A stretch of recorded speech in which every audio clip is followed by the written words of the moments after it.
Ano ang una sa lahat ng utos? Maligayang araw ng Huwebes, mga kapanalig. Ipinagdiriwang po natin ngayon ang kapistahan ni San Norberto, isang obispo. At ito po si Sister Rose Agtarap ng Daughters of St. Paul para sa mabuting balita. Pagnilayan po natin ang Ebanghelyo.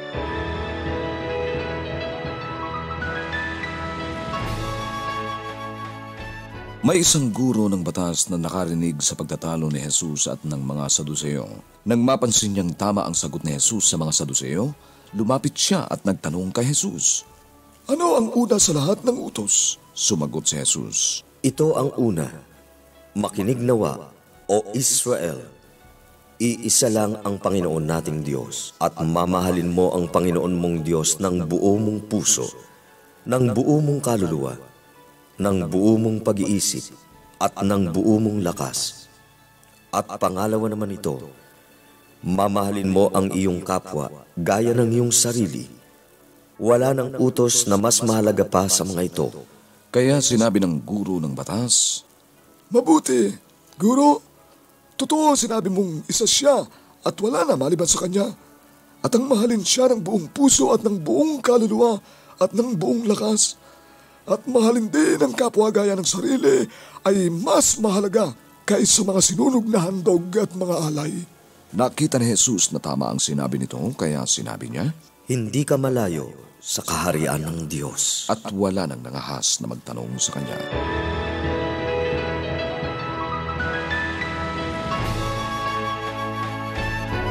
Nang sumagot si Jesus sa guro ng batas sa tanong nito, kung ano ang una sa lahat ng utos, sinabi ni Jesus ang buod ng 10 utos na nauuwi na lamang sa 2. Ang pananampalataya sa batas na ito ay inaasahan na alam ng bawat Hudyo at inaasahan na ang bawat isa sa kanila ay sinasambit ito araw-araw.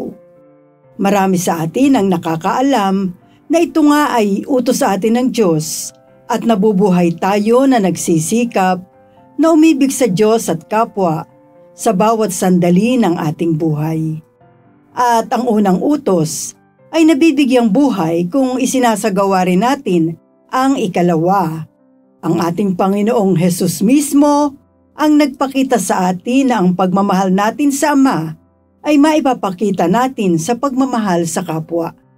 Nakakahanga ang ating mga kapatid na nagsisikap kasama ng pagsasakripisyo na isabuhay ang pagmamahal sa Diyos at sa kapwa.